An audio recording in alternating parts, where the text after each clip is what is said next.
Hello Kalum මහත්තයා. අපි police මහත්තයා නේද? ඔව් ඔව් ඔව් තෙරුවන් සරණයි. තෙරුවන් සරණ තෙරුවන් සරණ. මං ඉතින් ඔබතුමා කියලා දිගින් දිගටම අහනවා දිගටම. ඔව්. හරිම හොඳයි. මේ කැලුම් මහත්තයා එහෙම තමයි මේ පෘථග්ජන මිනිස්සුන්ට මේක දාන්න ඕනේ. ඒ කියන්නේ පැය 3-4 දාපුවාම මිනිස්සුන්ට ඔළුවේ හිටින්නෙත් නෑ. ඔව්. ඒකට කඩලා තමයි මේක අහන්නේ. මොකද දැන් මිනිස්සුන්ට සාමාන්‍යයෙන් මේ ඉදිනදා ජීවිතේ ඉන්නකොට මිනිස්සුන්ට පැය 3-4ක් එකතරක වාඩි වෙලා බණක් අහන්න පුළුවන් කම නැහැනේ. ඔව්. ඒකෝනේ මගේ අදහසකුයි මම ඔබතුමාට කියන්නේ. එතකොට අර මම ඔබතුමාගේට මම එහෙම අගය කෙරුවේ ඇයි? විනාඩි 30කට නැත්තම් 30කට වගේ අඩු කාලයක් විනාඩි 25කට 30කට විතරක් මේ වැඩි වශයෙන්ම ඉතින් ඒ බණ ඉවර කරන්න. ඒ කියන්නේ අවශ්‍ය කරුණ සමාජයටයි අර අහන මිනිහට දැනුවත් කරපුවම හරි. දැන් මෙතන වෙන්නේ දැන් හුඟක් දේශකයන්න් වහන්සේලා කරන්නේ ඔය කියෝගෙන යනවනේ හැමදේම අර අහන ප්‍රශ්න එක. තියෙන එක තව ඒවා කිව්වහම අර මේ කතන්දරේ ඔක්කොම ටික මිනිස්සුන් තුන් පාරකට විතර තමයි අහන්නේ මේක. එතකොට පළවෙනි එක මතක නැහැ දෙවෙනි එක අහනකොට. සාමාන්‍යයෙන් එක දිගට ඇහුවත් ඒ මිනිස්සුන්ට දරා ගැනීමේ ශක්තිය එක්කෙනාට එක විදිහටනේ. දැන් අර වගේ කොට මේ දේශනා ආපුවාම ටක් ගාලා ඒක වදිනවා කිරි ගහට යනවා වගේ ටක් ගාලා. එතකොට ඒකම විපස්සනා කර වෙන වැඩ කරන්නත් පුළුවන්. මම මේ මට තියෙන අත්දැකීමකුයි කිව්වේ මේ කැලුම් මහත්තයා ඔයා ඒක හරි ගන්න කුලයන්ද යන්න ගන්න මම ඒකයි මම කිව්වේ ඉතින් වාට ආදරේ හින්දා. නෑ හරි මහත්තයා කියන්නේ හරි. ඉතින් හරිම හොඳයි මේ හැබැයි ඉතින් ඔක්කොම මම අහනවා ඉතින් ඒ අයගේ වැඩි හරියක් කියන්නේ අපි ඉතින් අරණ ධම්ම හාමුදුරන් ඒවා අහුවා කියලා ඉතින් තමයි පටන් ගන්න හැමෝමනේ. ඔව්. ඔව් හැබැයි මම හිතන්නේ උන්වහන්සේගෙන් තමයි මේක පොඩ්ඩක් ටර්න් වෙලා ආවේ ඉතින් ඇත්ත වශයෙන්ම. ඔව් අනිවාර්යෙන්ම. අනිවාර්යයෙන් ඉතින් තමයි ටර්න් උනේ මේ සමාජයේ පැත්තට. අර පෙරණවසු විරුදහම වගේ මේ සංගත උතනින් තමයි. එතනින් තමයි. එතකොට කොහොම ටර්න් වුණා මේ පැත්තට. ඉතින් දැන් ඒ ෆලෝ කරගෙන ඉතින්කොට ඊට පස්සේ ඔබ වහන්සේලා කියන ඒවත් අහගෙන යනකොට මිනිස්සුන්ට මේක පැහැදිලි වෙනවා හොඳටම. ඔව්. ඉතින් මම දැන් අද උදේ එකක් ඇහුවා මට ඊට පස්සේ හොයාගන්න බැරුව ගියා. නැගිට්ටා ටොස් ගාලා ගියාම හොයාගන්න බැරුව ගියා. අර ඔබතුමා එක අම්මා කෙනෙකුට කියනවා මේ එයා අහනවා දිත්තේ නැති කරගන්නේ කොහොමද කියන එක හරි මොකක්ද දැන් ඔබතුමා දෙන උත්තරේ මෙන්න මේකයි. ඔබතුමා කියන්නේ ඔයා හිතන්නකෝ 6 කියලා ගන්න අර අන්ධයව. එතකොට හිත කියලා ගන්න අර අම්බගාතයව. කියලා එන්නකොටම මේක ටුස් ගන්න මට ඊට පස්සේ අරක ගියා ඇඟිල්ල වැදිලා හොයාගන්න බැරුව ගියා. මම ඉතින් ඒකින්ද මට හරිම ආසයි තුන දැන් හරිම ඒවා මිනිස්සුන්ට හරියට වදින දේවල් ඇත්තට මේ ධර්මයේ. ඒ කියන්නේ හරිම ලේසියෙන් එතකොට මේක වටහා ගන්න පුළුවන් උදාහරණ මාර්ගයෙන්. දැන් ඒක බැලුවාම හරියටම හරි මේක. ඒ කියන්නේ මේ කයයි හිතයි කියන එක අර අන්ධයටයි අබ්බගාතයටයි තමයි මේ නිදර්ශනය කරේ. ඒකට ඉතින් ඇත්තනේ ඉතින් කය ක්‍රියාත්මක වෙන්න බෑ. එයා ඉතින් කියන එකක් නේ කරන්නේ. අරයා තමයි කියන්නේ උඩ ඉඳලා. මිනිහට වෙලා තියෙන්නේ ওই ප්‍රශ්නේ තමයි නේද? ඒකේ ඉතුරු ටික මොකද්ද මේ කැලුම් මහත්තයා? ඒක ඔක්කොම ඇහුවේ නැද්ද මහත්තයා? නෑ ඒකනේ මම මේවට කියන්නේ. මගේ ටික ඒක ගියාවට හොයාගන්න බැරුව. ඔය ටික විතරයි ඇහුවේ මං. ඒ කියන්නේ මේ මහත්තයාගේ මේ දේශනාව නැතුණා කියලා කියන්නේ මේ ඊට පස්සේ YouTube එකේ මට හොයාගන්න බැරුව ගියා. ඉතින් මගේ channel එක මහත්තයා මේ අරගෙන අර මේ subscribers කරලා එහෙම නැද්ද? එහෙම කරලා තියෙනවා. ඔව්. ඒ උනාට දැන් ගියේ එක මායේ හොයාගන්න බෑනේ. ඉතින් මෙහෙම කරන්න. මහත්තයා දැන් මගේ channel එකට දැන් ওই දේශනාවකට ගිහිල්ලා දැන් දේශනාවක් අහනමනේ. ඒ දේශනාවට ගිහිල්ලා මගේ අර මගේ මේ ලෝගෝ එක තියෙන පින්තූරේ තියෙන්නේ. ඒක සබ්ස්ක්‍රයිබ් කරනවා. ඒක හරි. ඒකත් කරලා නැත්තේ දැන්. අර මේක ඔබලා හරි ඒකත් කරලා තියෙන්නේ. එතකොට මම මේ වීඩියෝ එකක් දාපු ගමන් මහත්තයාට ටක් ගාලා වැටෙනවා ෆෝන් එකට. ඒතර බලන්න පුළුවන් නේ. ඒ වීඩියෝ එක බලනකොට අර මගේ චූටි පින්තූරයක් තියෙනවනේ බුදුහාඳුරුවෝගේ. ඔව් ඔව් දකුණු පැත්තේ උඩම ඔව් ඔව් අන්නේ රූපේ කියන්නේ ප්‍රධාන රූපයක් තියෙනවනේ කාගේ හරි හඳුන ගන්න channel එක. ඔව් අන්නේ රූපේ මේ වීඩියෝ එකේ තියෙන මම කියන්නේ වීඩියෝ එකේ මේ අයිනින් තියෙන්නේ. ඔව් ඔව් වීඩියෝ එකේ උඩම තියෙනවා මේ රවුමට දාලා මේ බුදුහාමුදුරන්ගේ රූපයක් දකුණු පැත්තේ උඩම. ඔය වීඩියෝ ඇතුළේනේ තියෙන්නේ. ඒක නෙමෙයි මම කියන්නේ. ඒක තියෙනව නේද අර channel මේ වීඩියෝ එක මේ ඕකේ කරන්න කලින් එන්නේ එක. ඔව් ඒ රූපෙම තමයි මේ වීඩියෝ එක මේ අහන්න කලින් දාන්න කලින් එනවනේ එකක් ඕකේ කරන්න ඉස්සෙල්ලා. ඔව් එකක් පැත්තකින් තියෙනවනේ. ඒකේ නඳුනගන්නේ මේ මගේ එක කියලා. මගේ වීඩියෝ. ඔව් අන්න ඒක ටච් කරන්න. ටච් කරපු ගමන් මේ ආයෙ මගේ channel එකට එනවා. ආයෙ ඉතින් දෙනවා එතකොට නේද? ඔව් ආයෙ මගේ channel එකට එනවනේ. ඒ ආවම එතනින් ආයෙ හොලගන්න පුළුවන් වීඩියෝ එක. නම බලන්න. නෑ දැන් මේකේ දැන් YouTube එකේ ඔබතුමාගේ නම පල්ලෙහාම වැටෙනවනේ වැල්ලවාය අරහත් මුනි කියලා වැටෙනවා ටක් දාලා. ඔව්. දැන් අපි ඒකනේ අපි අහන්නේ. ඔව්. එතකොට ඉතින් ඒක මේකේ වැටෙනවා ඒක. ඔව් ඔව්. යවුලක් නෑ. ඔව් ඒකේ අර පින්තූර මේ කරපු ගමන් මේ මගේ channel එකට ආය යනවා ඇතුළට. ඇතුළට ගිය ගමන් වීඩියෝ වල නම් අනුව බලලා මහත්තයා ආය අර වීඩියෝ හොයලා ගන්න පුළුවන්. ආය ගන්න පුළුවන් ඒකනේ. ඔව් මම අර තේරෙන්නේ නැතු ඉඳන් මම නෑ ඒක කිව්වා හරි හොඳයි. ඔව් මහත්තයා අහන්න මගේ ප්‍රශ්න ටික අහන්න මගේ එකව ගැටලුවක් නෑ. ඔව් කිව්වා ආය යන්න එහෙම උනොත් කියලා මම කිව්වේ ආය. යන්නේ ඔව් ඒකයි මට ඒක. මොකද එතකොට ඉස්සෙල්ලා ඒක කරගත්තා නම් හරි. ඔව් නැත්නම් දේශනාවක් ආයිත් ඒක කරගන්න ඕනේ. දේශනාවක් ඇහැලා එහා ආයිත් ඉතින් ඒක පොඩ්ඩක් අත වැදිලා හරි මේ වුණොත් එහම ආව ගන්න වෙන්නේ නෑ. ඒකනේ දැන් මට උඩේ වැඩේ ඒකයි. ඔව් ඒකයි ඉතින්. ඒකයි උඩ වැඩේ. අර විදිහට කතා කරන්න පුළුවන් ආයි. ඔව් ඒ අම්මට කිව්වා මෙහෙම බලන්න කියලා. ඔව් ඔව්. කියනකොටම ගියා ඉතින් ඒක මේ ඒකින් ඒ කියන්නේ එතකොට හිත මේ කය මෙහෙවනවා කියන එක තමයි කිව්ව කතාව නේද? ඔව්. ඒ කියන්නේ අන්දයා විදිහට ගත්තේ නේ කයනේ ගත්තේ නේද? ඔව් ඔව්. කය ගත්තේ ඇයිද දන්නවද එහෙම? කය ගත්තේ අන්දයා විදිහට උපමා කරේ මේ දැන් මේ අපේ මේ කලායතන තියෙනවනේ ආයතන 6. ඔව්. ආයතන 6 මේ හරි දැන් තියෙන දෙයක් නෙවෙයි කියලා දන්නවා. සිතුවිලි 6ක් කියලා දන්නවා. නමුත් දැන් මේක දැන් තියෙනවා වගේ තියෙනවනේ ඉතින් අපි ඒකෙන් රැවටලා ඉන්නේ. ඔව් ඔව්. ඒ නිසා මේ ඔන්නතර මට මෙහෙම ප්‍රශ්නයක් තියෙනවා. මම ඒකත් කියන්න ඕන ඔබතුමාට මම පොඩ්ඩක් කියන්නේ. දැන් හැමෝම කියන්නේ ඔය ආයතන 6 නෑ කියලානේ. ඔව්. මේ ඇහැ ගත්තොත් කන ගත්තොත් ඒවා නෑ කියන තැනකින් තමයි පටන් ගන්න.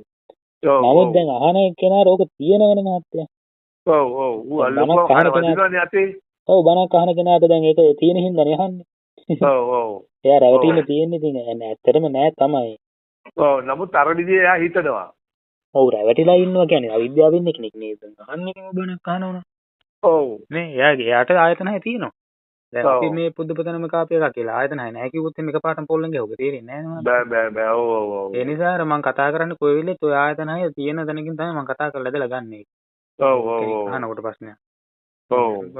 නැත්තම් ඉතින් ඕක මේ ඇහැ කියනකොටම ඕක නැහැ කියලා කිව්වම වැඩේ ඉවරයි. ඔව් ඒකයි ඉතින් අනිත් එක දැන් මට නම් ඉතින් අර හොඳටම මේ ෆීල් වෙනවා දැන් මේ ඔබතුමා කොච්චර ඉවසීමෙන්ද ඒ සාකච්ඡා කරන්න කියලා. මොකද මේ අම්මලා කතා කරනකොට හැම තිස්සෙම මට සමහර පුතා කියන සමහර කැලොම් කියනවා සමහර ස්වාමීන් කියන එක ඒවා කියනවා. ඒකත් ඔබතුමා බොහොම ඉවසගෙන වදාරගෙන ඉන්නවා. අනිත් එක ඉතින් ඒගොල්ලෝ කියන්නේම මේ මට ඔක්කොම තේරිලා තියෙන්නේ. මට ඔක්කොම මම දන්නවා. මට මෙන්න මේක විතරයි අඩු. එහෙමනේ කියන්නේ ඔක්කොම ලඩේ. ඔව්. එතකොට ඉතින් අර මිනිස්සුක නෝන්ඩි කරන්නේ නැතුව නැත්තම් කියනකොට ඔයා මොකුත් දන්නේ නැහැ. කටවහකට කියලා කියන්නේ අපිට ආවුදුරුවෝ දැන් ආයියා මේව කියයි. ඒක ඇති ඔබතුමා හරිම හොඳයි ඇත්තටම හරිම හොඳයි. ඉතින් ඉවසගෙන ඉතින් යාට ඕන වැඩේ කරලා දෙනවා. අරකට ඉවසාව දාරගෙන ඉන්නවා. ඔව් ඒක හොඳයි ඇත්තටම. සමහර දැන් මේ මට කතා කරනවා නිකන් අර පෞද්ගලික අඳුරන කෙනෙක් වගේ කතා කරන්නත් ඇයින්නවා. ඒ කියන්නේ මම කියන්නේ මේ යහන කට්ටිය. ඔව්. අර එක මිස්ෙන් කරන් තිබ්බේ මේ කැලුම් කියලාම කතා කරන්නේ මට. ඔව්. කිසිම රෙස්පෙක්ට් අඩුවකින් මට මේ වෙලාවේ මේක උගන්වනවනේ කියලා කැලුම් මහත්තයවත් කියන්න බෑ. ඔව්. යාගේ ලොකු කොමඩ ඔය රට ඉඳපු එක්කෙනෙක් වන්ද ඉංග්‍රීසි වචන භාග කියා. එයා කැලුම් කියලාමයි කතා කරන්නේ. හරි හොඳයි. ඉතින් ඉතින්ම තේරෙනවා එයාගේ මමත්වය කොහෙද තියෙන්නේ කියලා. මට නම් ඒ ගැටලුවක් නෑ මහත්තයා. ඉතින් මම කිසිම එකක් වෙන්නේ මේ ඉතින් එයාලගේ අඩුපාඩුවක් තියෙනවා. ඒව හදාගන්න නැත්නම් මට කොහොම කතා කරත් මට ගෞරවයක් ඕනේ නෑ. මගේ වචන ටිකේ අර්ථය විතරනේ මහත්තයා මට දෙන්න ඕනේ. ඒ කියන්නේ උපමාවක් කිව්වොත් උපමාවේ අර්ථය විතරයි මට දෙන්න ඕනේ. මට කොහොම කතා කරත් කමන්නේ. මේ ඉතින් ඒකයි. දැන් ඒවා අපල මේක නේද? ඔය රෙකෝඩ් උත් ඉතින් මම දාන්න ඉතින් දැන් මිනිස්සු ඉතින් එයා අපහසුතාවයට පත් කරන්නේම නෙවෙයි මම. තව කෙනෙක්ට අවබෝධ කරගන්න පුළුවන්. දැන් අර මහත්තයාගේ මගේ සාකච්ඡාව දැම්මගෙන් බාන්න කී දෙනෙක් ඒක ඇහුවද කියලා. දැන් ඔබතුමයි මම කතා කරපු එක අපි දෙන විතරක් ප්‍රයිවට් කතා කරලා ඒක නතර වුණා නම් ඉතින් කවුරුවත් දන්නේ නැහැ නේද? දන්නේ දැන් මම අපි උනත් අහන්නේ එහෙමනේ. දැන් මම ඔබතුමත් එක්ක කතා කරාට පස්සේ 25ක් විතර අහන්න ඇති වාගේ ඔක්කොම වගේ අහලා ඇති මන් දැන්. ඔව්. ඒකයි මම ඉතින් අපේ සමහරව ආපහු ඉතල කනකොද ඒක අනිත් එක අර මේ මනසටත් මේ විඩාවක් නැහැ කියලා ගානට තියෙන හින්දා මම ඒකයි අර කිව්වේ. මොකද නැත්තම් මේක බලපුවාම දානවනේ පැය 3යි විනාඩි 20යි කියලා. ඒකකොට හිතනවා මට දැන් ටවුන් එකට යන්න තියෙනවා. ඒකකොට බෑ මේක කරන්න. එහෙනම් මේක බත් කාලා අහනවා. ඔන්න ඔහමනේ ඉන්නේ. නිදහස් වෙන්න බලන් ඉන්නවනේ. අරක අහන්න නිදහස් වෙන්න හදනවා. ඒ පැය 3ක් අහන්න බෑ. ඔව් තියෙන වැඩක් කරගන්නත් නෑ. බෑ අරක විනාඩි 25ක් 30ක් නම් අනේ මේක අහලා යනවා කියලා හිතෙනවනේ. එතකොට අරක ඉනවටක් ගාලා අපි දැන් මේ යනකොට මගදී මැරෙයිද දන්නේ නෑනේ. මේ කලුම් මහත්තයා මේ අපේ ඔව් ඉතින් ඒක නිසා මේවා ඉතින් සමහර ඒවා තියෙනවා මහත්තයා මේ මට දාන්න වෙනවා. ඉතින් ඔය පැය හැමාර වගේ තියෙනවා තියෙනවා. ඔව් ඒවා තියෙනවා මම දැක්කම ඒක කිසි පස්සෙන් නෑ. මොකද නැත්තම් ඒවා විස්තර කරන්න බෑ ඇත්තටම. ඔව් මට ඒ කපල කොටලා හදන්න බෑ. ඒ කියන්නේ ඒ වෙලා තියෙන්නේ මම දැක්ක එහෙම තියෙනවා. ඒ වනේ මම ඒක හරියට හරි ඒක හරියට හරි ඔබතුමා කියන එක. එහෙම මම දැක්ක. නමුත් ඒවා කිසි වරදක් නැහැ. ඒ කියන්නේ ඒක එහෙම නැත්තම් විස්තර ගන්න බෑනේ. කරුණු 3ක් විතර දිනනකොට. ඔව් අර මනුස්සයා ඒගොල්ලෝ කියනවා බල්ලගේ එක මං ඇහුවා ඒක මදි කියලා. ඊළඟට කන්නඩියක ඇහුවා ඒක මදි කියනවා. ඔව්. ඒතකොට ඒවා විස්තර කරන්න ගියාම ඉතින් ආයේ සෑහෙන වෙලාවක් යනවනේ ඇත්තටම ඉතින්. ඔව්. අනේ. ඔව්. ඉතින් හොඳයි. අද මොකද කරන්නේ? ගෙදර ඉන්නවද එහෙමද? ඔව් මහත්තයා. එතකොට දැන් මේ කැලුම් මහත්තයා හොට කබන්නේ විවාහ වෙලා එහෙම දින්නේ? ඔව් මහත්තයා විවාහලා. ඒතකොට බබාලා ඉන්නවද? නෑ නෑ. නෑ. නෑ. වෙල්ලවාගෙන තමයි පදිංචි අම්මලා තාත්තලා ඔක්කොම ඔහේ ඉන්නේ. ඔව් මහත්තයා. දැන් මිනිස්සු ඒවත් අහනවනේ අද උදේ එක්කෙනා මොකද? අහනවා ප්‍රශ්නයක්. කොහොමද උතෙන්ට ආවේ? කවුද ගුරුවරයා මහණුනේ කොහොමද? ඒක තමයි මිනිස්සුගේ හැටි ඒවයි. ඉතින් අනිත් එක මේ කැලුම් මහත්තයා මෙහෙම එකක් තියෙනවා. දැන් අපි පන්ති එකට ගියාම අපි ඉස්කෝලේ යන කාලෙදී අපිට අලුත් ගුරුවරයෙක් ආවා කියන්නේ පන්තියට. ආපුවාම අපි ඉගෙන ගන්න ඉස්සෙල්ලා හොයනවනේ මෙයා කවුද? කොහේ ඉස්කෝලේ යන්න ආවේ? ගුටි කාලා දාවේ. නැත්නම් ආදර්ශමත් ගුරුවරයෙක්ද? මෙයා දක්ෂ මොනවටද? මෙයා මොනවද තියෙන ඩිග්‍රී? මෙයා මොකද සුදුසුක? ඒව බලනවානේ අපි මේ ඉස්කෝලේ යන කාලෙත් එහෙමනේ මේ මිනිස්සුගේ ඇති. ඒ වගේ ඉතින් මේ ඔබතුමා අච්චර ලස්සන දෙයක කියලා දුන්නත් මිනිස්සුන්ට ඒවා ටිකක් දැනගන්න ඕන වෙනවා ඉතින්. ඔව් පුතන්ජල මිනිස්සුනේ ඉතින්. ඉතින් අරකින් ගොඩනගාගත්තාම තමයි ඒකට විශ්වාසයක් ගොඩ නැගුණාම ධර්මයේ භාගයක් අවබෝධ වෙනවා. මගේ ගුරුවරයා දන්නවා කියලා තේරුම් ගත්තාම. එහෙම පුතන්ජල නියගේ ඇති ඉතින් නේද? දන්නේ නැති කෙනෙක්නේ මහත්තයා ඉතින් ධර්මයේ අහන්නේ හොයන්නේ. ඕකට මම ගැටේ මිනිස්සු ඒකට උනන්දු වෙලා අහන එකම ලොකු දෙයක් නේද? ඔව්. කැලුම් මහත්තයා. අනිත් එක දන්නේ නැති නිසානේ අහන්නේ. අහන්නේ ඒකයි ඔව්. ඒකයි අනිත් එක සරල භාවයයි. ඒක තමයි වැදගත් මේක. මේ ඉතින් අර මිනිස්සුන්ට මේ දැන් මේ අපි කවුරුත් සාමාන්‍ය මිනිස්සු මේ පාලි සංස්කෘත ඉගෙනගෙන නැහනේ. එතකොට ඉතින් ඒක නිසා දැන් ඔය මං අද උදේ අහගෙන එක අම්මා කෙනෙක් කියනවා මම මේ ඔක්කොම දන්නවා මට නමුත් ඒවා මට මේ අවබෝධ කරගන්න බෑ කියලා. ඊපස්සේ ඔබතුමා එයාට කියලා දුන්නේ ඒවා. මේ මම මේ ඒ කියන්නේ එයා එදා ඉඳන් බණ දහම් අහලා ඉතින් අර මම නෑ කියලාලු එයාට කියලා දීලා තියෙන්නේ. ඔව්. ඉතින් මම නෑ කියන කයට අවබෝධ කරගන්න බැයිලු ඒ වුණාට. ඔව්. එහෙම කිව්ව කවුරුද? ඔව් ආලා. එයා කිව්වා මම ඔක්කොම දන්නවා කිව්වා. ඉතින් නමුත් මම නැහැ කියලා කියනවලු. ඉතින් මට නමුත් මේක තේරුම් ගන්න බැයිලු. ඉතින් ඒ අර මේ අර පොතෙන් කියලානේ කියනකොට ඉතින් ඒ වචන කිව්වට ස්වාමීන් වහන්සේලාගෙන් හින්දා පිළිගන්නවා. නමුත් අවබෝධයක් නැති වෙනවා. ඔව්. මේමයි මහත්තයා දැන් මගෙන් දැන් 84000 ධර්මස්කන්ධයෙන් මේ දැන් කවුරු හරි මගේ මහත්තයා මම මහත්තයාට පෞද්ගලික කියන්නේ මගෙන් දැන් කවුරු හරි ඕනම කෙනෙක් මං කියන්නේ 84000 ධර්මස්කන්ධය දැන් ගෞතම බුදුහාමුදුරන්ගේ අපේ දෛව ධර්මයේ කියමුකෝ. මේ 84000 ධර්මස්කන්ධ දේශනා කරලා තියෙනවා කියනවනේ.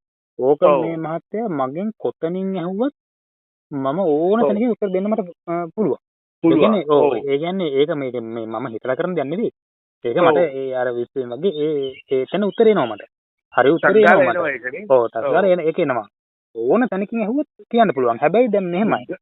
මේ දැන් කෙනෙකුට අහන්න පුළුවන් නේ මහත්තයා දැන් ඕක මේ ධර්මයේ දැන් මම මෙච්චර සරල කරලා කෙනෙක් මගෙන් අහන්න පුළුවන් ඔයා හැල්ලු කරනවද මේ ධර්මයේ? අපි මෙච්චර අමාරුවෙන් හොයපු ධර්මයේ ඔයා හැල්ලුවට ලක් කළානේ. ඔව්. කියලා අහන්න පුළුවන් මගේ. මට මහත්තයා එහෙම අහන්න බෑ මොකද හේතුනේ ධර්මයේ උනත් පහදලා ලී කරලා දෙනවා කියන්නේ දැන් එකට තියෙන තනකොළ මිටියක් අරගෙන ඒක දිහා බලනවට වඩා තනකොළ මිටිය දිගෑරපුවාම කොහොම ලිහිල් වෙනවද තනකොළ මිටියම දැන් ඒ වගේ එකක් නෙවෙන්නේ. ඔව් ඒක හැල්ලු කරනවා නෙමෙයි. මොකද ඒකේ අදහස වෙනස් වුණොත් නේ හැල්ලු කරුවා කියන්න ඕනේ. අනිවාර්යෙන්. ඔව් ඒක මහත්තයා තේරෙන්නේ තියෙන්නේ අදහස වෙනස් කරොත් විතරයි. ඔව්.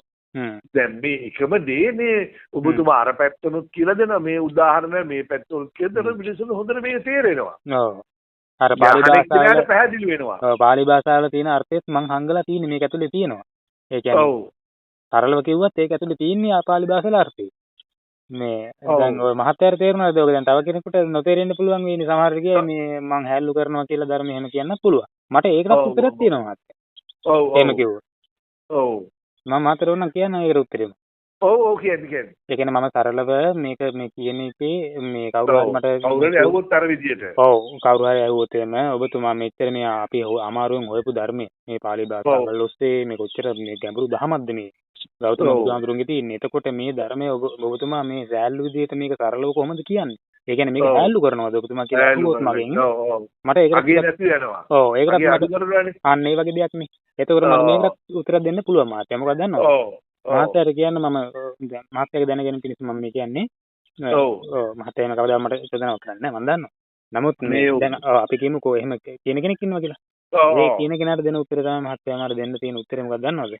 මහත්තයා ඇත්තටම මේ නිවන කියන්නේ මොකක්ද දන්නවද? S2 පියාගෙන ඉඳලා S2 කරපු ගමන් නිවන් දකින්න දහමක් තියෙනවා. ඔව්. මේ මිනිස්සු කොච්චර අමාරුන් හොයනව නේද? ඔව්. කොච්චර අමාරුවෙන් හෙව්වත් මොන විඤ්ඤාණ නාම රූප පාලි භාෂා ටික අල්ලගෙන මේ ගෞතම බුදුහාමුදුරුගේ 2500කට හෙට හිටියා ළමදිව හිටියා යා අවබෝධ කර ධර්මයේ කියලා මේ නිවනක් හොයනවනේ අපි මේ නිවන මහත්තයා S2 පියාගෙන දැන් තමන් ඉන්න තැන S2 කරපු ගමන් නිවන් දකින්න පුළුවන් ධර්මයක් තියෙනවා. මට මම වගකීමෙන් කියනවා. අනිවාර්යයෙන් නේ. ඔව් S2 පියාගෙන මේ අතරම කරන් දෙයක් මම කියන්නේ කියන්නේ ඔබතුමා දැන් S2 පියාගෙන ඉඳලා S2 කරපු ගමන් මේ නිවන කියන මේ ප්‍රත්‍යක්ෂ අවබෝධය වෙන්න පුළුවන් ධර්මයක් තියෙනවා. මම අත්දැකීම් කියන්නේ ඊට පස්සේ කැලුම් මහත්තයා ඒ කියන්නේ මේක මේ විභාගයක් පාස් වෙනවා වගේ එකක් නෙමෙයි මේක.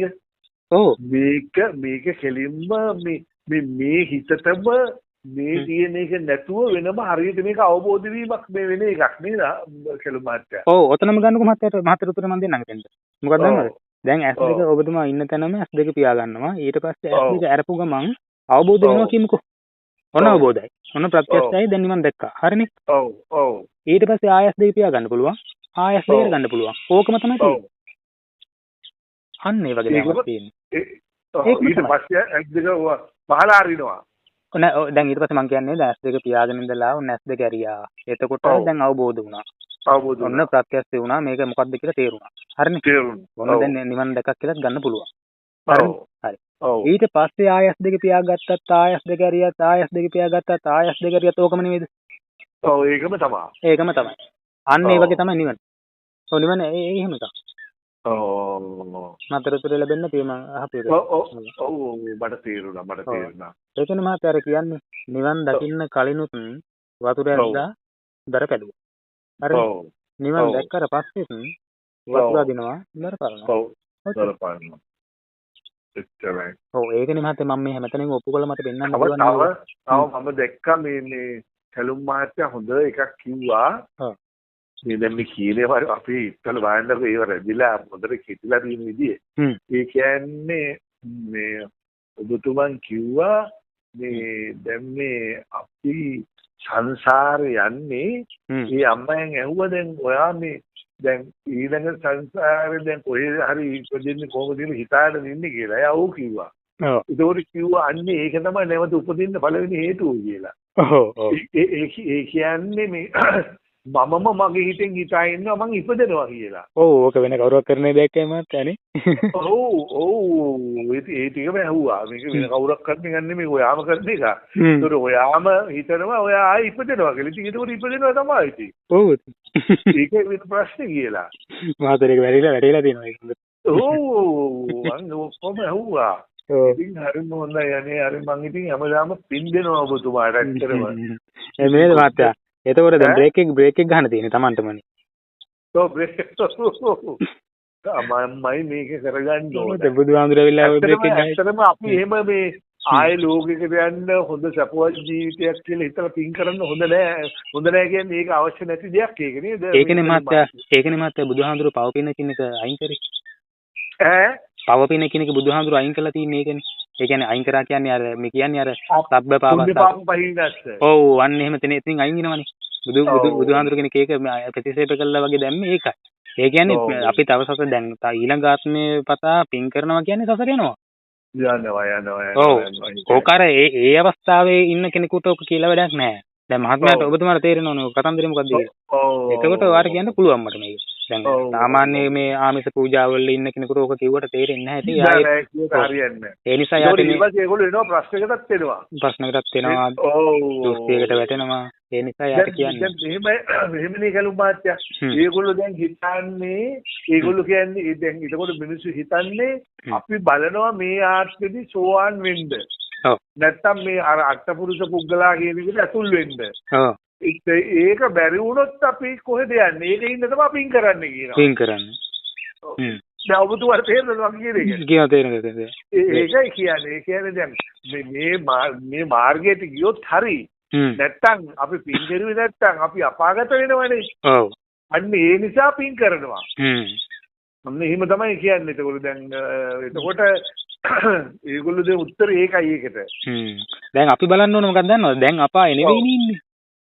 මේක දැන් ඉන්නේ මේ මනුස්ස ලෝකෙනේ. මනුස්ස ලෝකේ. මේ රහත් වෙන්න පුළුවන් තැන දැන් ඉන්නේ අපි. ඔව් නෑ මං කියන්නේ දැන් අර අපායට යන්න නැති වෙන්න පින් කරනවා කියමුකෝ. ඔව්. හරිද? දැන් මං අහනවා දැන් අපායේදී ඉන්නේ. නෑනේ. ඔව් නෑනේ. දැන් මනුස්ස ලෝකෙනේ ඉන්නේ. හරි අපි අපායට ගියොත් බලමු මේකනේ. ඔව්.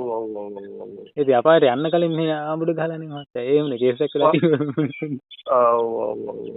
ඒවත් ඔක්කොම තණ්හාවෙන් මේ මවා ගන්න දේවල් වේ. ඔව් මහත්තයා ඔව්. ඒ තණ්හාවෙන් ඉඳන්නේ මේ හිතන්නේ. ඒක බලනු තමන් හිතන තැනම අපායට ගිහිල්ලා කරන්නේ. ඔව්. හිතන්නේ ඉස්සෙල්ලා එතෙන්ද ගිහිල්ලා. මේ මහත්තයා අහලා තියෙනවද මේ මහත්තයා මම දැනගන්න කියන්නේ මේ දැන් 31 තලය කියලා අහලා තියෙනවනේ මහත්තයා නේද? ලෝක 31ක් ගැන. කියනවනේ ඔව්. ඔව් ඒ කියන්නේ තිරිසන් අපාය, ඔය අපාය, මෙහෙම මනුස්ස ලෝකය, බ්‍රහ්ම ලෝකය කියලා ඔන්න වගේ 31ක් තියෙනවා ලෝක. කියනවනේ ඔව්. මේ බ්‍රහ්ම ලෝක 6යි මේමයි කිය. ඔව්. ලෝක 31ක් තියෙනවා 31 වෙනි එක තමයි 31 වෙනි එක තමයි ඒ කියන්නේ අන්තිම එක තමයි මනුස්ස ලෝකය. මනුස්ස ලෝකය. ඔව්. ඒතර මහත්තයා මේ ලෝක 31ම සකස් වෙන්නේ දැන් ඔය නිරේ කියන එකත් එක ලෝකයක්නේ. එතකොට මේවා සකස් වෙන්නේ මේ කොහෙවත් තියෙන ලෝකවල නෙවෙයි මහත්තයා. ඔව්. තේරෙනවද? අපි හිතන් ඉන්නවනේ දැන් මේ මනුස්ස ලෝකේ මම ඉන්නේ. නිරය කියලා දෙයක් පොළොව යට හරි කොහේ හරි තියෙනවා.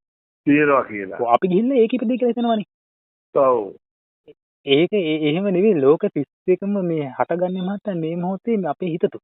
හිතේ. ඔව්. දැන් මහත්තයා හිතන්නකෝ මෙහෙම දැන් මහත්තයාට මොකක් හරි තිරිසන් වැඩක් කරන්න හිතනවා කියන්නේ. ඔව්. මොකක් හරි මේ තිරිසන් වැඩක් කියලා පාත්ම වැඩක් කරන්න හිතනවා ඔන්න තිරිසන් වැඩේ කරන අවස්ථාවේ මහත්තයා ඒක හිතුවත් ඇති. ඒ මොහොතේ මහත්තයා තිරිසන්. ඔව්. අන්න ඒ වගේ. ඒ වෙලාවේ තිරිසන. ඒ වෙලාවේ තිරිසන් ලෝකේ ඉන්නේ. තිරිසන් ලෝකේ ඉන්නේ එතකොට. අදිස්සිය හුස්ම ගියොත් එන්නේ තිරිසන් ලෝකේ ඉන්නේ. ඉන්නේ. ඔව්. ඒකනේ මහත්තයා ඔය මේ අපි සාමාන්‍ය බීර් එකක් කරක්කු ටිකක් බොන එකේ පොඩි මේ ප්‍රශ්නයක් තියෙනවා. ඔව්. මේ අපි බීර් එකක් කරක්කු ටිකක් බොනවා කියමුකෝ. මේ මහා ලොකු භයානකමක් තියෙනවා මහත්තයා. දැන් අපි හිතමුකෝ දැන් බීර් එකක් හරි අරක්කු ටිකක් හරි බීලා. ඔව්. ඒ සාමාන්‍ය බොන මනුස්සෙක් මහත්තයා. එහෙනම් මං කියන්නේ. ඔව් එතකොට ඔව් මේක දැන් බිව්වට පස්සේ මාත්‍යෝ මේ හදිස්සි අපි දැන් හොඳටම සූරු වෙලා ඉන්න වෙලාවේ ඔව් ඔබ තමයි හිතන්නකො මොහොස්ම ගියා කියලා. හුස්ම ගියා කියලා. ඔව් දැන් අපි ඉඳලා තියෙන කොතනද? ඔව් දැන් මේ විකාරවල ඉන්න තැන මනුස්ස ලෝකෙද ඉන්නේ අපි. නෑනේ කෙලෙන්න නෑනේ. විතර සේ විකාර විච්ච අපහාත්ම කෙලෙන්න භූත ලෝකයෝ. ඒ ලෝකෙින්ද මුස්ම තිග්ගාගම. ඒ කියන්නේ එතන ඉඳලා තින්නේ අපි 31 තලයේ අන්තිම අඩියට වැටෙනවා කියන එක මම මේ කියන්නේ. අන්තිම අඩිය තියෙන තුච්ච ලෝකයක් කියන මොකක් හරි ගන්නකො නේ. හරි මොකක් හරි ඒ ලෝකයට වැටලා තියෙනවා. ඔව් ඒ බීල වෙරි වෙලා බුදිය ගත්තාම අර වමනේ දාගෙන ඉන්නකොට ඒක ඉන්නේ නේ. අන්න ඒකනේ වැඩි. හුස්ම නතර වුනේ නැත්තම් ප්‍රශ්නයක් නෑ. යථා තත්ත්වෙට එනවනේ. එතකොට දැන් ආයෙ මනුස්ස ලෝකෙට එනවා. වෙනවා. ඔව් උදේට දෙන්නේ කියලා ආයෙ මනුස්ස ලෝකෙ තමයි. හරි. ඊට කලින් ගියොත් වැඩි. ඉවරුණා. ඔව් අර වෙලාවට ගියොත් ඉවරයි වැඩි. ඉවරයි. 31 තලයේ මේ තමන් තුල මේ මොහොතේ මේ මොහොත සකස් වෙන්නේ මේ හිතේ නිර්මාණයක් කියලා මම මේ කියන්නේ. ඔව් ඒ උනාට මේ මත්තන් දීපිලවට උනත් හොඳ සිහියෙන් හොඳ දේවල් මෙනෙහි කරගෙන ඉන්න බෑ කියලාද ඔබතුමා කියන්නේ? පුළුවන්. පුළුවන් නේ? පුළුවන්. තමන්ගේ වෙලට යන්න පුළුවන්. දැන් ඉන්නේ දැන් ඔබතුමා කියපේකින් මම ඒ හොඳ පොයින්ට් එකක් අල්ලගත්තේ ඇත්තරම. ඒ කියන්නේ දැන් ඔබතුමා උනත් දෙන්කියක් තාලා අර පිස්සු විකාර ගන්නට නැතුව තමන්ට දීලා මේ කල්පනාවෙන් මේ මනුස්සත්වයේ රැකගෙන හිමි ඉන්නවා නම් එතන උලක් වෙන්නේ නැහැ ඒකනේ. ඔව් හොඳ මීටරයක් තියෙනවනේ පුළුවන් මාත්‍යා. ඒ කියන්නේ දැන් අපිට අරක්කු බෝතලයක් බීලා හොඳට කෙලින් ඉන්න පුළුවන් නම් මේක විකාර වෙන්නේ නැතුව ඉන්න පුළුවන් නම් ප්‍රශ්නයක් නැහැ ඉතින්. ප්‍රශ්නයක් නැහැ. ඔව් එතකොට හිත මේ ගන්නටම නේ අර ඇඟේට තියෙන මේ කයට තියෙන මොනවා හරි මේ මස් වල ලේ වල තියෙන ක්‍රියාකාරීත්වයක් විතර ඉක්මන් වෙලා යන්නේ. මනසාර විදිහට තියෙනවා. අර අතන විකල් වෙන ගානට ගොත් තමයි අර ප්‍රශ්නයක් තියෙන්නේ. අර ප්‍රශ්නයක් තියෙන්නේ. ඒ කියන්නේ හිත ව්‍යාකූල වුණොත් අවුත් වැඩි. ඔව් අන්න එතරයි කතන්දර. අන්න ඒකයි වැඩි. ඔව් කයට මොකුත් වෙන්නේ නැහැ කීමුකෝ. දැන් ඔය කියන්නේ දැන් අර කොබතර බියරක් බියෝ කියලා හරි කය පැත්තක දාමුකෝ අපි. කය සිහි විකල් වෙන්නේ නැහැනේ. කය නෙවෙයි සිහි විකල් වෙන්නේ. හරි ලේ ගමන වැඩි වෙලා මොකක් හරි වෙලා. හිතනේ අපි අවුල් වෙන්නේ. ඔය හිත අවුල් වෙන්නේ. හිත විසිරෙනින්ද තමයි අපි මෙහෙ විසිරෙන්නේ. ඔව් එතකොට මම කියන්නේ හිත විසිරෙන්නේ නැතුව කෙලින් ඉන්න පුළුවන් නම් අර කොබතක් දැක් කියලා ගාලා දෙකක් නේ තුනක් ගෙවුක් කමන්නේ නැහැ මක්කේ. කවන්නේ. ඒක තමන්ට විශ්වාසයි. ඔව්. ඒක හරි මොකද දැන් දවසෙන් ෂොට් එකක් දෙකක් දාලා අපි ධර්මයේ ගැන කතා කරනවානේ. ඔව්. ඒකට ඒ බුද්ධියෙන් ඒව ගැන කතා කරන වෙලාවල් නැති. තියෙනවා. ඔව්.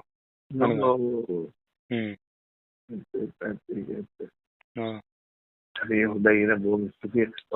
ඔබතුමාත් උන්දරමයි පොඩි ෂොට් එකක් දානවද? මමද? ඔව්. මම මාත්‍යා දැන් නම් මම බොන්නේ නැහැ නේද? නැත්තේත් නැහැ. ඒ කියන්නේ ඒක මෙහෙමයි මට. දැන් මම ඒක පොඩ්ඩක් මතක කතා කරන්න පුළුවන් නේද ඒක පොඩ්ඩක්? හරි පුළුවන්. හරි. මෙහා දැන් ඒ කියන්නේ මම මේ දවස්වල හොඳටම බීලා තියෙනවා. ඒ කියන්නේ ගොඩක් කල් ඔය මාර්ගය තුල මේක අවබෝධ කරගන්න කලින් කියලා ගන්නකො. ඔව්. අරක්කු බෙරල් ගණන් බීලා තියෙනවා. බියර් එහෙම ඩේලි බීලා තියෙනවා. ඒක මගේ මේ මාර්ගය තුල මේ වෙන දෙයක්. ඒ කියන්නේ මගේ හොඳකටම විච්ච දෙයක් මාත්‍යා මම දකින්නේ. ඔව්. ඒ කියන්නේ මේ මහතේරේක මම කියනනම් කියලා නැතුව ඇති. දැන් මම මේ දවස්වල බිව්වා. බීලා වෙලා දැන් මට සාමාන්‍ය දුප්පත් සරල මිනිස්සෙක්. ඒ කියන්නේ මට ඒතරම් මෙල මුදල් නැහැ මහත්තයා. හරිද? එතකොට දැන් මට බොන්න සල්ලිත් එපා දෙන්නේ කියලා දැන් මේ වගේ ඉන්නේ ගණන්නේ මහත්තයා බඩු. හරිද? බියර් එකක් කියද බලන්නකෝ. එතකොට මහත්තයා දැන් මේ දැන් අද බොන්න ඕන. ඊට පස්සේ බොන්න ඕන කියන්නේ සමහරවිට මෙහෙම එකක් වෙනවා. දැන් මගේ හිතේ වේදනාවකට තමයි මම බොන්නේ කියලා හිතන්නකෝ. මගේ මොකක් හරි හිතේ වේදනාවක් සකස් වෙනවා. මම ඊට පස්සේ මොකද කරන්නේ? මේ බියර් එක බොන්න ඕන කියලා ඔන්න දැන් යනවා. ඊට පස්සේ ගෙනල්ලා ඔය කොට හරි තියාන බොනවා. බිව්වට පස්සේ දැන් ඔන්න හරි හිතේ දුක නැහැ. හරි? හිතේ දුක පොඩ්ඩක් විසිරලා යනවා. ඒක ගානක් නැහැ. ඊට පස්සේ අනිත් පොද ආයෙ හැරුණ ගමන් ආයෙ දුක තිබ්බ විදිහටම එනවා. හරිනේ? ඔව් දැන් මොකක් හරි පොලිටිකේ පස්සෙත් එක්ක එනවා. එනවා ඊට පස්සේ දැන් ඔක කොහරි නායක හරි වෙලා ගන්නත් සල්ලි වන්නේ. ඊට පස්සේ මත දැන් මේක දැන් ඊට පස්සේ ආයෙ දුකයි. දැන් ආයෙ දුකයි කියලා දැන් එදාටත් බොන්න ඕනේ. ඔව්. දැන් ඒ දුක ඊට පස්සේ මොකද වෙන්නේ? එදත් අමාරුවෙන් ගිහිල්ලා සල්ලි ඔකෙන් ආයෙ මොකක් හරි කරලා හොයාගෙන මාත්‍යා දැන් ආයෙ ටවුන් එකට ගිහිල්ලා බියර් දෙයක් විතර අරන් ඉවිල්ලා ඒකත් බොනවා. අනිත් පොද්දත් ඔන්න බීලා දැන් මේ විදිහට ඩේලිම දැන් ඕන දැන් කයටත් මේක පුරුදු වෙලා වගේ හිතටත් ඕන මේක දැන් දිග්ගටම මේක පිස්සෙක් වගේ යනවා. ඊට පස්සේ මාත්‍යා දැන් මම කල්පනා කරා දැන් මේක මට එක වෙලාවකට මහා විඩාවකුත් දැනෙනවා. හරිද? ඔව්. කරුම යන්නේ සල්ලි හොයන්න වෙහෙස වෙන්න ඕනි. වමනේ දානකොට ප්‍රශ්නේ හරිද? සමහරට මහත්තයා මම ඉස්පිරිතාලේ නවත්තලා තියෙනවා මම කියන්නේ බීලා වැඩි වෙලා. ඔය අවුරුදු කාලේ හරිද? බරු කියන්න ඕනේ නැහැ මහත්තයා. එතකොට ඊට පස්සේ මහත්තයා මොකද කරේ? දැන් මම කල්පනා කරා මේ මගුල හරියන්නේ නැහැ නේ. මේක මට මේ කියන්නේ මම දැන් සමහර වෙලාවට මට මේක නවත්තන්නත් ඕන. මම ඒත් දැන් හිතන් ඉන්නවා මෙහෙම. අද නවත්තනවා. අද ඉඳන් ආයෙ බොන්නේම නැහැ. නවත්තලා දාන. ඊට පස්සේ මොකද කරන්නේ? නවත්තලා දාලා ඔන්න දවස් 4-5 විතර ඉන්නවා. අනේ ආයෙ අර තිබ්බා වගේ ඕන වෙනවා. හරි. ඩබල් එකේ ආයෙ ගහන්න පටන්. ඊට පස්සේ මොකද කරන්නේ මහත්තයා? උඹට ඕන මගුලක් කරගනින්. බොනෝ නම් බීපන්. නැත්තම් නිකන් ඉඳපන් කියලා අත්හැරලා දැම්මා. හරි. ඊට පස්සේ මහත්තයා ඔන්න දැන් මූ යනවා. සල්ලි ටිකක් කරවා ගන්නවා. බාරකට යනවා. ගිහිල්ලා අරන් එනවා. ඒක ඔයාලා තියන් බොනවා. හරි. මට ප්‍රශ්නයක් නැහැ. හරි. මං එහෙම කෙනෙක් මතු කරගත්තා මහත්තයා. ඒ කියන්නේ මට ප්‍රශ්නයක් නැහැ කියන කෙනා මං ඉස්මතු කරගත්තා. උඹ ඕන මගුලක් කරගන්න කියලා මේ කය හිත ඇත්තට දාලා විභාගات යන්න දුන්නා. හොඳට පිස්සු කෙලින් දුන්නා. හරිද? මම අතර මගේ මාර්ගයේ සාස්ත්‍රඥයෙක් මම මේ කියන්නේ. ඒතරම් අත්ත මේකට ඔහේ යන්න දුන්නා. උඹ ඕන තරම් පිස්සු කෙලපන්. බාර් ගන්න කියලා බීපන්. මේ ඇවිල්ලා දුකයි කියලා බීපන්. ඕන මගුලක් කරගන්න වමනේ දාපන්. ඉස්පිරිතාල නතරිය. මැරෙනවා ඔබද මැරියන් කියලා ඕන දේ මගුලක් කියලා අත්තලා දැම්මා. මහත්තයාද මූ යනවා සල්ලි දැන් සල්ලි හොනික ප්‍රශ්නකුත් නැහැ නේ මට දැන්. ඔව්. සල්ලි හොනික ප්‍රශ්න මට හොයා ගන්නවනේ. කොහෙන් හරි හොයා ගන්නවා. මට අදාළ නැහැ දැන් ඒක. ඔබ හොයාගත්ත සමහර දවස් සල්ලි නැතුව ගෙදර එනවා. ඔව්. හරි. කරන්න දැන් ඒත් මට දුක් නැහැ. ඔව් මට දුක් නැහැ. ඊට පස්සේ මහත්තයා ඔහොම යන්න ඉදැරිලා මූ ගමන හේම නතර කළා මහත්තයා. ඔව් දැන් ඒ කියන්නේ දැන් අර නතර වෙලා. ඇයි මං අතහැරලා දැම්මනේ. ඔව් මහා ගාම්භීර කතාවක් මහත්තයා මම මේක කියලා කියන්නේ නෑ ඔබ දැන් ඔබ මේ ඔබතුමා ඔය කියපින්න මං කියන්නේ ඔබතුමා ඒ කතාව අහලා නැද්ද දන්නේ මට මේ අරණ ධම්මහාමුදුරුවෝ හම්බෙලා නැහැ ජීවත් වෙලා ඉනකොට මේ ඒ උනාට උන්වහන්සේ ওই කතාවම කියනවනේ කියනව නේද උන්වහන්සේ ඔය කතාවම කියනවා